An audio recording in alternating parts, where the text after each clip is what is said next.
First, I'd like to call to order the Board of Commissioners meeting for Monday, November 10th, 2025. If we could start with the Pledge of Allegiance.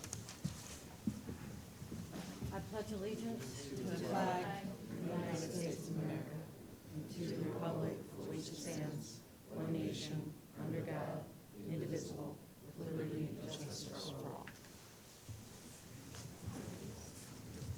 All right, I want to give notice that we had an executive session immediately prior to this where we discussed real estate and legal issues. I also want to up front let you know that on our business agenda, item 3B, Resolution 2025-121, and item 3C, Resolution 2025-158, have been pulled from the agenda. Tonight, we're going to start with a presentation by Kathy Spar from the Delaware County Planning Commission, going to talk about her the county's Vision Zero Delco. Good evening, everybody. I want to thank you for letting me come here and talk to you about Vision Zero Delco. My name is Kathy Spar. I'm an infrastructure planner for the Delaware County Planning Department, and I'm also the project manager for this plan. So tonight we're going to talk about what Vision Zero is, and it doesn't have anything to do with your eyesight. We're going to talk about what we heard, the state of safety in Delaware County and Radnor Township, and what we're going to do to address that via countermeasures and taking action. So what is Vision Zero?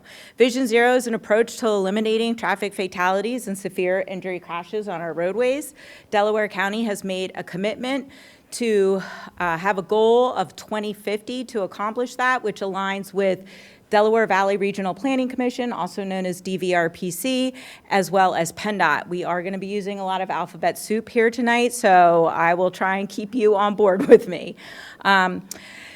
Really important to this approach is the idea that we understand humans make mistakes. We are not perfect, that we are also fragile. We are not Iron Men. When we get in a crash, we can be severely injured and killed. We want those mistakes to not be deadly. Roads should be safe for everybody, whether you're walking, biking, or driving, or using some other form of transportation. And through all of this, it's really important that we engage the community as part of this process and try and be proactive with our safety versus reactive. So what's Delaware County's place in Vision Zero? Because quite frankly, we don't own any roads, so why the heck are we doing this anyway, right? Well, we believe that we're here to facilitate this process. We're here to bring people together, collaborating with our partners, our municipal partners, DVRPC and PennDOT. We are also a hub for data gathering and then sharing that data out through our GIS department and other methods. We're also a guide for funding. We like to know where the money is, and we like to share that with you guys. And we believe that traffic safety is the foundation of everything that we do, especially when it comes to other plans like active transportation and our Walk, Roll, Delco plan. So why should Radnor consider adopting Vision Zero Delco? What's it do for you? Well, it unlocks federal dollars, and who doesn't want access to that money? It's also an opportunity to use it as leverage. So when you're applying for grants, you can say, we believe in safety, and I can prove that to you because we adopted this plan. It helps you identify projects. It gives you an opportunity to collaborate with your neighbors. There's absolutely no cost to it. And it's an opportunity for Radnor to say, we believe in safety, and tell that to your community by making this commitment. So what did we hear throughout this process? Like I said, community engagement was integral to this. We had a task force that was comprised of all of the alphabet soups from AARP to DVRPC to the FHWA and DCTMA. So we also tried something new in Delaware County for our community engagement. We developed a safety task force through our safety ambassadors, which were everyday people from our community that went out and worked together to engage the community. And it was a new way to do it. We wanted to do that because neighbors know their neighbors best. Like, I am from Bethel Township, so I know how to engage with Bethel. I don't really know what to do here in Radnor. So why not partner with somebody who lives here and has a better framework for that? We wanted to make sure we are uplifting perspectives and experiences of people and with the road and safety. And we wanted to try something new. We've never done something like that before. And they kept us very busy. We trained them up on how to do community engagement. So, where are you going? Who are you talking to? Who are your networks? How are you going to make this happen? And we trained them on Vision Zero, gave them a little 101 lesson and sent them out on their way. And they went to libraries, they went to YMCAs, they went to blood drives, because we're better to get somebody to fill out a survey than when they're stuck there. Pun intended. They went to farmers markets and senior centers. They went and talked to their legislators, and they went to council meetings. They went all over, everywhere.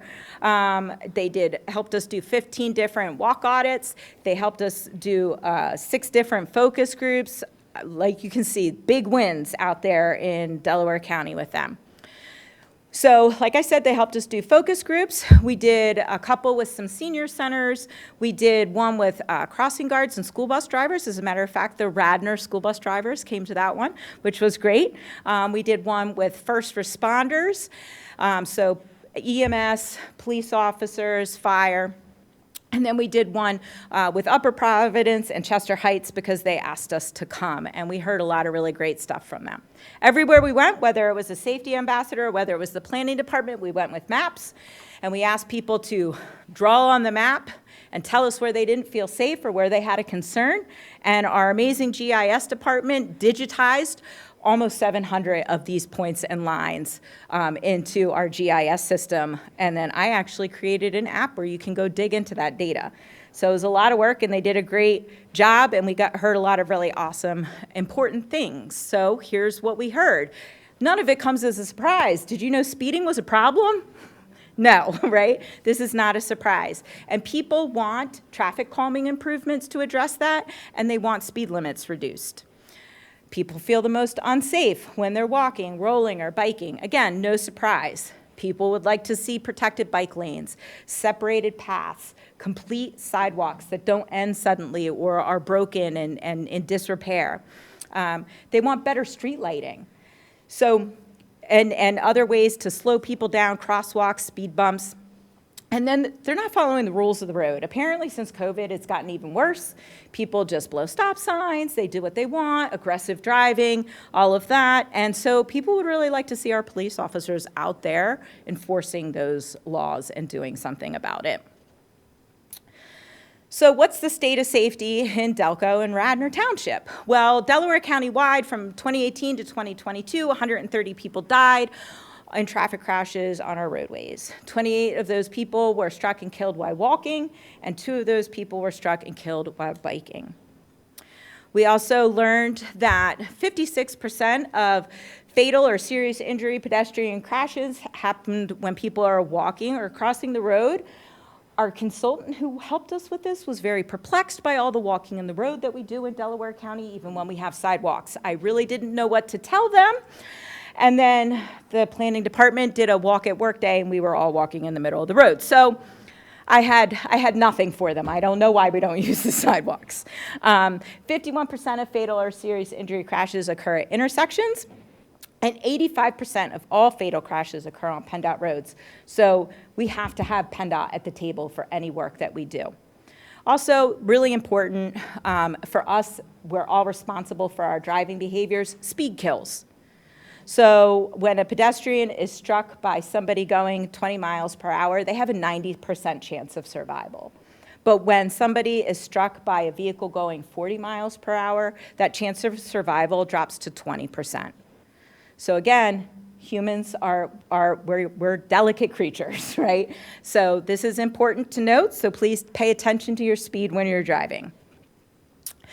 We also took all of that data and identified what we call a high injury network for Delaware County. We called it corridors of concern. DVRPC is also developing a regional high injury network and plan. We got ours done first because we're Delco and we're awesome. So we have our corridors of concern, which focuses on the worst of the worst and also ensures geographic representation at the same time. It's 28 miles of roadway. DVRPC's is much of a broader stroke on safety, and Radnor shows up quite clearly in the DVRPC Regional High Injury Network. So here's kind of a close-up of all of this. The thick blue clusters there are probably going to come as no surprise to all of you who live here in Radnor that these are where the crashes are happening. And you can see there are definitely some areas on here that are issues. As you can see, DVRPC has pretty much highlighted the entire segment of Route 30 for you. Again, I am sure that comes as no surprise. So we also, to address the crashes in a very targeted way, we developed crash profiles. There are actually a total of 5, but these are the 4 that are applicable to Radnor Township that you find throughout the county. On the map, the orange, the colors associate with the type of crash profile. So the orange goes with crash profile 1, and the green goes with crash profile 4, et cetera. So you can see where there are some issues happening around the area. So also, this is your crash profile. We did a crash profile report for each municipality, and this is what shows up in Radnor. You have 12 crashes per 1,000 people, 3 crashes for every mile of roadway. You have the 9th most crashes in Delaware County. And of course, this is all based on 2018 to 2022 data. Dig into this at your leisure. It's a lot of information. So how are we going to start dealing with all of this and addressing all of these things? Well, we came up with some countermeasures to address those that match to the crash profiles. We identified them both as quick builds, which are the ones that take a little bit less engineering, a little bit less money, and can be executed rather quickly. And then we actually have a list of like 67 different options to work with that range in complexity and cost. These are just some examples that match with your crash profiles that you can implement relatively quickly in partnership with your township engineer and maybe PennDOT. Some of our crash profiles, we did work really hard to find locations that were actually not on PennDOT roads. So that's something that you guys can do without collaborating with them. Route 30 is a whole different ball of wax. But I do know that Adam, your planner, did apply for a Safe Streets and Roads for All federal grant and worked with that data and our information to make that application. So hopefully we will be addressing Route 30 when you guys get that grant, because I'm always the optimist when it comes to getting money.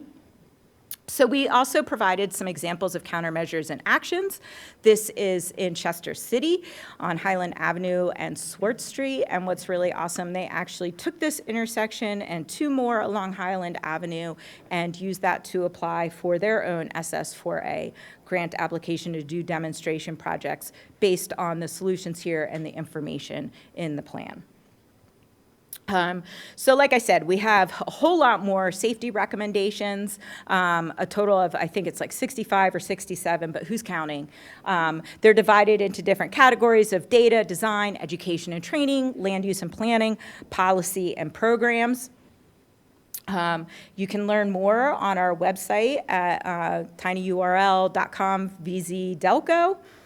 And this is where I really tried to make this plan become a living document versus a static piece of paper. So all the stuff that I have talked about, you can go and get lost in here and dig into all of the data through different applications. So those corridors of concern, the crash profiles, the inventory of crashes, which actually that has been updated to include both 2023 data and 2024 data, because those things have come out since we've been working on it.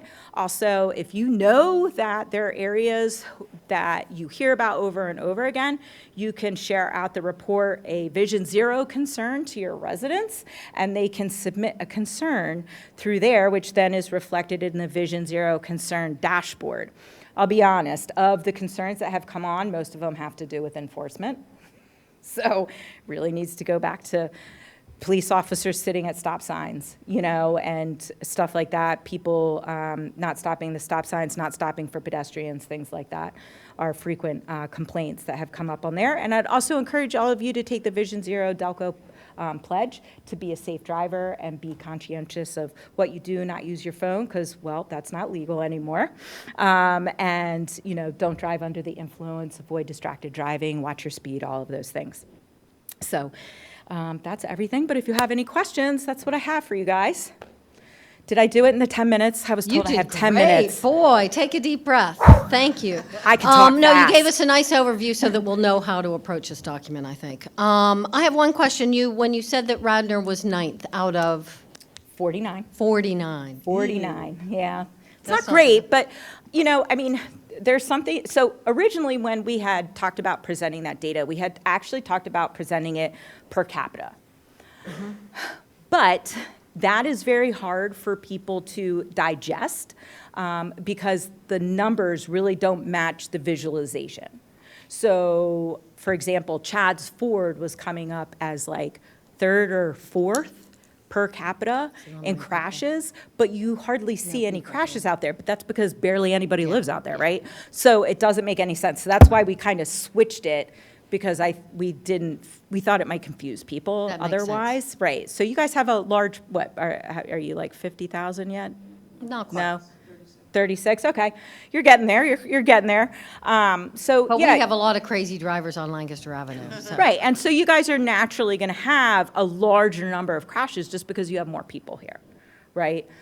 Same thing goes for Upper Darby. And when we did, we went through 5 different iterations of coming up with these corridors of concern. And the first iteration, all the crashes were in Chester and Upper Darby. And I was like, that's not going to work. Like, I need something that people can see themselves in. So even though, like, Radnor's not identified as a corridor of concern, I feel like you guys probably all drive Westchester Pike a whole lot, and Westchester Pike is on there, right? I will say probably the 2 safest places to drive in Delaware County are actually Traynor Borough and Thornbury Township. So they have, like, nothing, nothing. Any questions for Kathy? No? Yeah, so we do have a resolution that I can send over for you guys to adopt it at some point in the future. I was about to say, what's the next step? So. That would be the next step. Just say it. I know, we call a lot of deal, but people keep. We cull a lot of deer out in Bethel, too. Yeah, I guess I have a question. You're part of the Vision Zero, the international one. So, yes. Yes. Okay, because I mean, I've seen it firsthand in New York City. Sure. And Jersey City, and they did it quickly with 0. Jersey City had 0 fatalities. Right. After blend, but in the beginning, I thought you said 2050. 2050. So I think that there's differences there because of how, and I don't know all the details of how they do roads in New Jersey, but we as a county have a lot less control over our roads, and they're for a state, Pennsylvania has an extraordinarily large number of state roads. And so that limits what we can do, because we just can't go out like ninjas and like redo Route 30. That might cause some problems. I mean, there are times where I'm all asked for forgiveness later, but that's probably not one of those times we should do that. In other cities, like, say, Buffalo, the speed in Buffalo, and they have wider streets than us, they have sidewalks on every street, is 30 miles an hour everywhere. But everybody knows what the speed is. Right. Which is good. Right, and some of that is also, like, if Radnor wanted to say, hey, we want to make our roads 30 miles an hour Let's everywhere. not say that. I'm just using, I don't think you would actually be able to, because I think that there is, PennDOT can say, right? So that's a limiting factor in how quickly we Yeah. can move forward with that. And then, of course, money. I mean, money's always an issue. Yeah, the Jersey City one, they did it quickly. New York City did it also quickly. They moved all the cars away from intersections Mm-hmm. by the 20 feet, Yes. and it stopped it like that. People Yep. getting hit from bikes, walking, whatever, in cars. There's a whole book called Street Fight that was written by Mayor Bloomberg's transportation czar on it. It's really fascinating, and it had a lot of good solutions. And I wish we could, like, do it like that, but again, limitations. You know, New York City is their own DOT, and I don't know that they necessarily have to interact with the state Right, DOT yeah, in the they same can't way. have a right turn Yeah. on red in New York City. I mean, Hoboken also hasn't had a serious injury or fatal crash in like 7 years or something. So it does work. There just needs to be kind of like the willpower to make it happen, the political will to make it happen, and sometimes that's just not there. So, Thank you. Thanks so much for coming up. yeah, no problem. great. I'll send the resolution. So Bill and Peggy would be Okay, great. all right, Thanks great. so much. All right, well, that was an excellent presentation. So let's start the meeting with public participation. If there's any item either on the agenda or not that someone would like to speak to, please feel forward to come up, state your name, your address, and you have 5 minutes. Yeah, okay. Seeing no one, we're going to start with the consent agenda. Is there any item on the consent agenda that a commissioner or a member of the public would like to pull? Seeing none, could I have a motion to pass the consent agenda? So moved. And a second? So motion by Commissioner Mulrooney, a second by Commissioner Riley. And let's call a vote. All in favor? Aye. That's unanimous. Boy, we don't have much of a meeting tonight. We're moving on to the business agenda. Item 3A is Resolution 2025-150, minor subdivision and land development plan approval for 518 Askin Road, subdivision of a vacant single lot into 2 lots, each with a planned residential dwelling. Mr. Cornelia. Evening. You've seen this several times, I believe, already. This is on Askin Road around the block here. It is a private street. It currently has 9 lots on it, 8 homes. We're proposing to subdivide one of those lots, which is approximately 60,000 square feet, into 2 approximately 30,000 square foot lots. The zoning here is R3, which only requires 10,000 square feet. You can see from this plan, these are probably the largest lots on Askin Road. The developer, Mr. Lingo and Rockwell, have agreed to a couple of items. One is when construction is completed, they will mill the road and repave the entire road. They have also agreed to, at least toward their frontage, to grant additional right-of-way, 5 feet additional right-of-way to the township, and actually widen the road, the cartway of the road, by 4 feet in that location, because that is a narrow area of the road there. We were hoping to have an agreement with all the neighbors, a maintenance agreement. A couple of neighbors didn't agree. So as a result, Mr. Lingo has agreed to actually, on his own dime, to mill the road and repave the entire road as part of the project. And there were several waivers requested. One was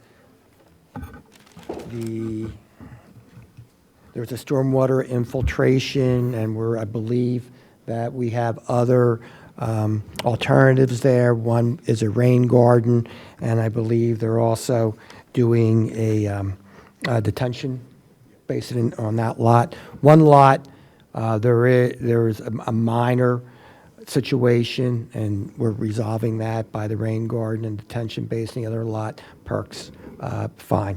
That will have to be approved by the Township Engineering Department, whatever they do there.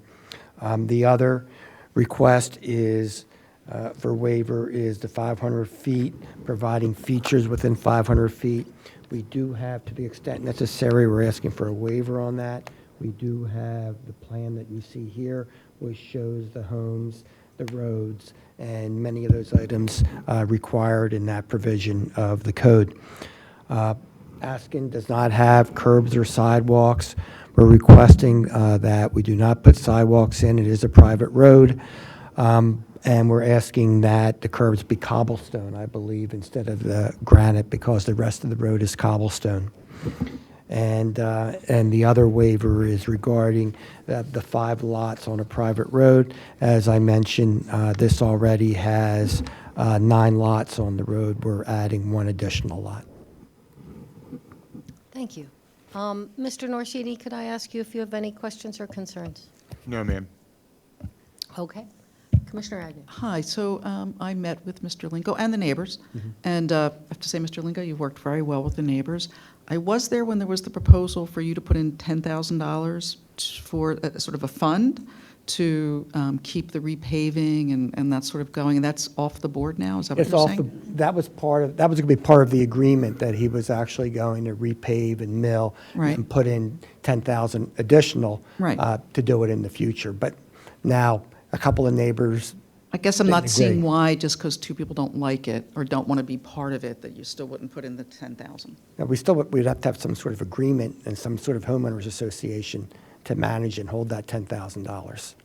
There's nothing that can be creatively thought of to put the, because the township does not mill, it's a Right. private road, so we're not obligated to take care of it, and it is in terrible condition. Yeah, and that's why they're, Mr. Right, I know, and I appreciate that, and I think it's great, I'm just, still, an additional 10,000 would be very helpful to keep it going, and just because these 2, I don't know how long they're still going to live there, but it'd be great if there was, that 10,000 was there just to, whenever it has to be repaved again, that it's still there. Yeah, I still, I just don't know how that would be. It needs, I still I think don't it know how needs it to would give be either. homeowners. Yeah, I That's don't why know, I'm yeah, asking you. yeah, that's what I'm trying to, yeah. Sorry? Yeah, I'm saying, I don't know, but Right, yeah. Can there be a homeowners association if only, if 80% belong? Or everybody has to? No, everyone would have to belong to it because they all front on it, they all front on the street. I mean, it's unfortunate because we attempted, and he spoke to all the neighbors. I think it was only 1 or 2, for whatever reason, didn't want to join it. You couldn't have it the repave association with 80% of the neighbors? Uh, I'm just, yeah, I'm not- you yeah, know, just kind of mhm. trying to help them out there. But I think Mr. Lingo has been very helpful. And so I'd like to see it go through, but I also would like the I understand. fund. So think about it. You have a question? Sorry. You mentioned the other ones, there's no sidewalks there, but are you supposed to put in? Oh, we're putting a fee in lieu. Yeah, Thank you. That was Yeah. our question. yeah, right. I'm sorry, say that again, you're putting, A fee in lieu. oh, okay. Yeah, and I believe that is actually in the resolution. I'm sorry, I didn't mention that. Got it. Any further commissioner questions? Comment? Commissioner Agnew? There was something with the stormwater sewer, Right. right? And I know the sewer, there was some issue with the sewers, and I think there was a clean out, and I think that Rockwell has actually already performed that. Steve could elaborate. Yeah, so Commissioner Agnew, I had requested the developer basically address any issues with the existing storm sewer in the street that is private, and they did. There's some issues out on our street that we have to take care of, but. On the they- Brookside part? Yeah, they Yeah. cleaned the lines and took care of that, so we're fine with that. All right. Any further questions, comments? Any public participation? All right. I'm going to ask for a motion to approve Resolution 2025-150. So moved by Commissioner Mulrooney. A second, please. And I already asked for public participation, but I'll do it again. No? Seeing none. All right. I'm going to call a vote on Resolution 2025-150. All in favor? Aye. Unanimous. Thank you. Thank you very much. Good luck with the project. All right, as I said, we are tabling 3B until the 11/24 meeting, and 3C has been pulled for this, at this point. Item 3D is a motion to send the township solicitor to the zoning hearing board in regard to the Philadelphia print shop appeal. I'm going to start this one off. As everyone heard at the last meeting, Mr. David Mackey was here from the Philadelphia print shop and spoke to us at public participation to protest the code change or the code rereading, and the fact that he will have to go to zoning hearing board for a variance at this point. Mr. Mackey has run his businesses out of 2 previous locations in Wayne prior to moving to the current location at 122 West Lancaster Avenue, which is in Ward 3, Commissioner Agnew's turf. He has used the same sign at the 2 previous locations, and he's asking for this sign to be moved to the new location with a new backing on it that will actually extend the dimensions of the sign slightly. The DRB previously approved the sign's dimensions for the previous locations and the appearance of the sign. Mr. Mackey's sign measures 16.36 square feet, and with the added background, it would actually push it up to 28.75 square feet, or a 2-foot by 14-foot sign, roughly. The code in question is section 280-122.c, parentheses 2 and parentheses. And DRB has standardly interpreted this code to be meaning that 2 square feet of sign are permitted per linear foot of frontage up to the first 15 feet, plus a square foot of sign for each linear foot of frontage thereafter. Would give Mr. Mackey a 33 square foot frontage for his 18 linear feet of frontage. It would give him 33 square feet of sign for the 18 linear feet of frontage. This code has been reread literally to mean that one would get 2 square feet per linear foot of frontage for the first 15 feet of frontage, plus a square foot for each linear foot thereafter, which makes Mr. Mackey's sign decrease to 5 square feet. And that's being generous. He was actually using 15 square feet of or 15 linear feet of frontage, and the DRB had 18 in their writing. So the code is being reviewed. It's under the township's purview, and we're going to look at it in conjunction with the DRB for some input. The DRB recommended approval of this sign contingent upon Mr. Mackey receiving a variance from zoning hearing board. They also mentioned that they approved the look of the sign and its appearance overall, and its fit in with the other local shop signs. Mr. Mackey is slated for zoning hearing board on 11/20/25, and he is going to have to pay the $1,000 fee if he hasn't already. Confusing for everyone, Mr. Mackey's only the second person this change in the DRB reading has applied to, and having previously had his signs supported by DRB under the old read, I would like to support Mr. Mackey in getting his sign hung up as soon as possible before the holiday season, and I would also like to support that we waive the zoning hearing board fee. I sent out to all of you a letter of support from a business that's invested with a large portfolio of commercial and residential real estate in Radnor, and they were against the change in code interpretation and in support of Mr. Mackey. So, Mr. Nelson, I guess the question, and I discussed it with Mr. Rice as well, is how best to approach this, whether we send a lawyer to the zoning hearing board, whether we send a letter from the lawyer to the zoning hearing board, whether we send a letter from the Board of Commissioners or from Commissioner Agnew or myself to the zoning hearing board, and is it okay to vote to waive the $1,000 zoning hearing board fee, assuming we get a majority? Yes, as far as the letter goes, I think it's kind of a waste of resources to send someone from our office to go just to say we support this. The applicant is represented, so it's not like it's a layperson who's going to go there and make this argument. I believe it's George Brosman is his attorney, so George knows this. So in these circumstances, normally what would happen is my office would send a letter on our letterhead stating that, on behest of the Board of Commissioners, we're writing to state that the township is actually in support of this application. I think that would be the appropriate response in this case. And as far as the fees, yes, even though it's a zoning hearing board fee, the Board of Commissioners decides whether or not we collect them. So if you want to waive all or a portion of these fees, all it takes is a vote on behalf of the Board of Commissioners. Thank you. That was very helpful. Sorry I was so lengthy there. I just wanted to bring Commissioner Coates up to speed because I know he wasn't here at the last meeting when Mr. Mackey did speak to us. Any comments or questions from the Board of Commissioners? All right. So I would like to make a motion that we ask our township solicitor to write a letter in support of Mr. Mackey's case to the zoning hearing board for whatever I said, the 11/20 meeting. As the first motion, do I have a second? Second. Second. I have several seconds. Second by Commissioner Larkin. Any commissioner comments or questions on that aspect? Commissioner Agnew.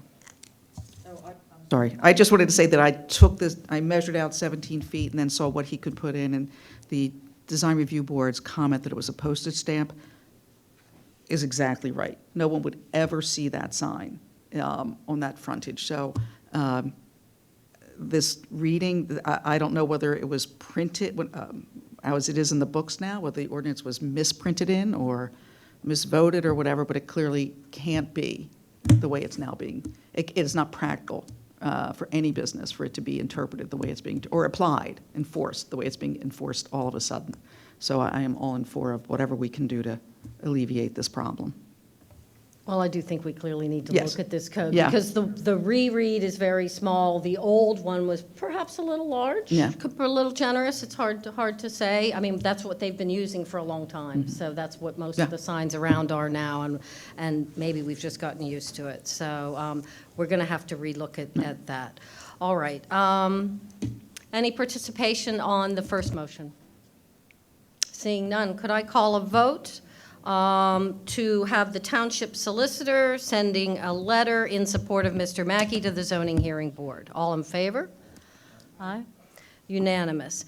My second, I would like to make a motion that we vote to waive the $1,000 zoning hearing board fee for Mr. Mackey in that he's just moving an old sign to a new location, and he is required to deal with this zoning hearing board, but it's sort of almost our interpretation that's making this happen. Enthusiastic second. There you go. We have a motion and a second. Commissioner, questions or comments? Public participation on this? Oh, I'm sorry. Yes, Just, Mr. White. Thank you. Just for clarity, the waiver is $900. Oh, thank you. Yeah. I don't know Just where for I the got- record, if it's 900, not 1,000. How about if I phrase it as the zoning hearing board fee? Okay. So will you resecond that motion? Thank you, Commissioner Agnew. And now any public participation? No. All right. So I'm going to call a vote on waiving the zoning hearing board fee for Mr. Mackey in this issue alone. All in favor? Aye? All right. Thank you. Motion passes unanimously. All right. That concludes our business agenda. Next item is reports of board liaisons. Anyone? Seeing none. Any new business? Yes. Yeah, so I would like to make sure that people know that there is a collection for food for the Wayne Cares and Senior Center due to government shutdown and delay in SNAP benefits. I think we're all very worried about our community and beyond, but we can help in our own community by supporting our food pantry. Their hours are limited to what they can manage given their resources, so we have asked and received support from the Radnor Police Department and others on staff to set up a collection box outside here in our lobby. The hours here are a little bit longer for drop-off. And then very grateful to the Radnor Police, who will do all of the transporting of the food to where it needs to go. So I encourage all of us to dig into our pantries and add a little extra in our shopping trips and provide some support for our community members who may need a little extra right now. Excellent. Thank you for getting that ball rolling. All right. Madam President, if I could Yes. just add a quick addition to that is through the Parks and Recreation's Santa's Delivery Program. So right now is open for gift drop-off. We're encouraging those participating to also bring with them food donations for the same goal. So I want to make sure that folks that are participating in that program also know that the food's going for the same purpose. Great, and perhaps Thank people you. bringing toys for tots might bring a can of something with them as well. Great. And I presume it's all non-perishables. There are actually some good lists on the Wayne Cares website that lets you know sort of what the most needed foods are. And I think there are also efforts that as we're going into holiday season, you may think about those types of meal items like, boxes of stuffing and cans of green beans and things that people can make their holiday meals from. Thanks. Any other new business? Any old business? Seeing none, any final public participation? All right, could I have a motion to adjourn the meeting? So moved by Commissioner Agnew in a second. Second by Commissioner Riley. All in favor? Aye. We're adjourned.